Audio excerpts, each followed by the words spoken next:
Chers amis, pour une fois, je n'interviens pas devant vous en tant que délégué de circonscription. Le rôle est désormais tenu et bien tenu par Michel Loussoirne, que je salue. Je souhaite aussi saluer l'ensemble des secrétaires de section qui ont fait encore une fois de cette fête un succès, avec une pensée, comme Michel tout à l'heure, pour notre ami Michel Delval qui est disparu trop tôt.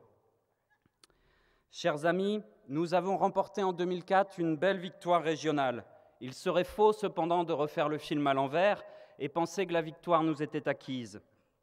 Ce serait faux et ce serait trompeur. La victoire de 2004 tient bien sûr à la crédibilité de nos propositions, à la bonne connaissance de la Bretagne de notre leader, je dirai son nom tout à l'heure, et puis elle tient aussi beaucoup à deux facteurs qui sont moins positifs. L'effet 21 avril 2002, il faut nous en souvenir, qui a fait que la gauche a fait bloc, et puis la gestion catastrophique, souvenez-vous-en, de la canicule en 2003 par le gouvernement Raffarin. Sachons cela, car nous pourrions oublier que la victoire de 2004 n'était pas jouée d'avance, et donc nous pourrions oublier que 2010 n'est pas gagné d'avance. Bien sûr, depuis 2004, nous avons profondément transformé la Bretagne.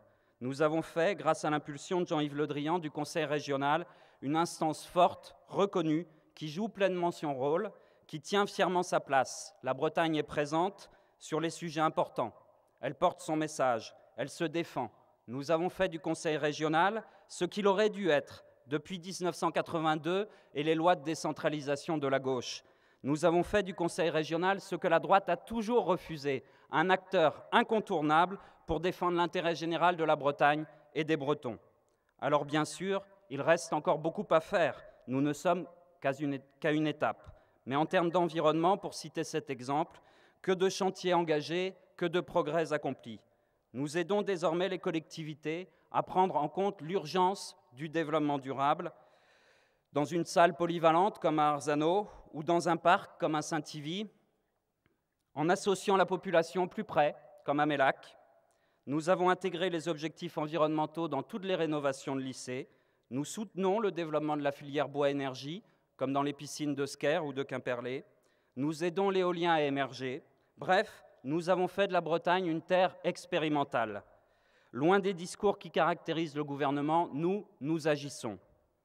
Pour l'eau, nous avons agi sans relâche pour que notre région soit couverte de structures de gestion de l'eau, les schémas d'aménagement et de gestion des eaux, les fameux SAGE. Ces SAGE nous permettent aujourd'hui d'être vigilants pour sauvegarder les espaces et les espèces quand ils sont menacés par des projets de méga-décharges ou de carrières, comme sur les Lez, Isole, Laïta.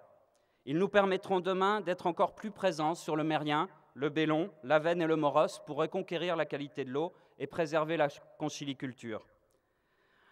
Alors qu'une grande manifestation se déroule aujourd'hui en Côte d'Armor contre les algues vertes, nous devons marteler ce que nous avons fait, et nous avons fait ce que nous devions, ce que nous pouvions. Et il était plus que temps que l'État prenne ses responsabilités et accepte d'aller plus loin, accepte de nous laisser les coudées franches en nous confiant enfin l'ensemble de la gestion de l'eau, car son modèle, son action de protection de l'eau sont en faillite. L'État absent, c'est bien ce que ressentent aujourd'hui nombre d'habitants de notre secteur. Je pense aux laitiers, je pense aux ouvriers.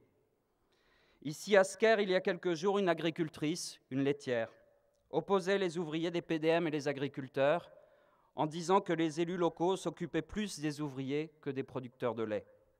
Je suis à Sker, j'en profite pour lui répondre en toute amitié, car je connais son angoisse, je connais sa détresse.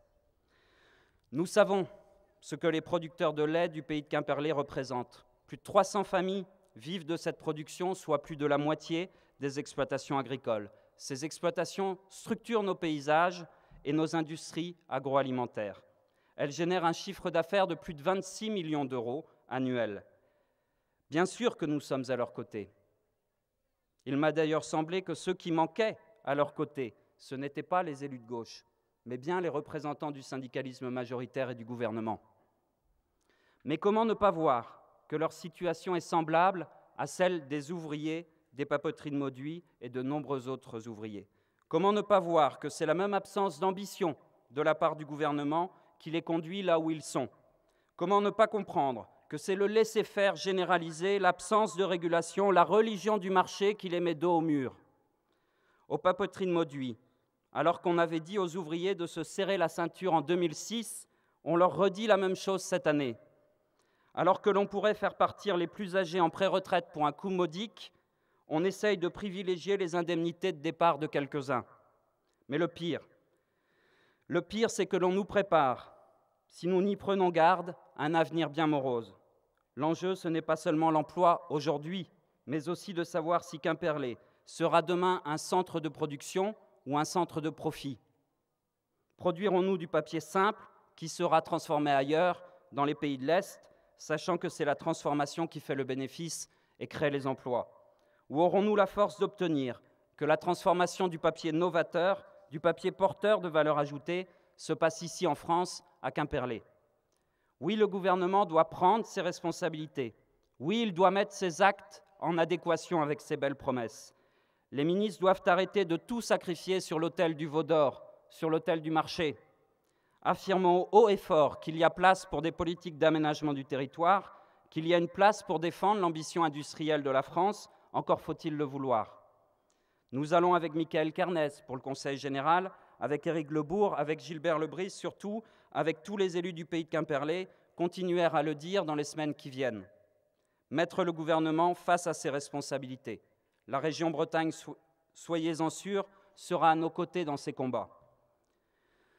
Construction d'une gauche ouverte, arc-en-ciel, démocratie participative tournée vers les citoyens pour bâtir ensemble des réponses aux défis régionaux, définition d'un nouvel modèle économique qui mette l'homme et l'écologie au centre de ses préoccupations. Voilà la ligne politique que nous avions défendue en 2004, voilà celle qu'il faudra encore défendre l'an prochain. Jean-Yves, puisque, voilà, j'avais dit que je citerais ton nom tout à l'heure, Jean-Yves. Voilà, en tant que Benjamin de l'Assemblée régionale, j'ai eu le plaisir d'être à tes côtés quand tu as prononcé ton premier discours de président de région en 2004. Je n'ai jamais oublié le cap que tu nous as fixé ce jour-là, il est toujours d'actualité. Nous te ferons, Bretagne.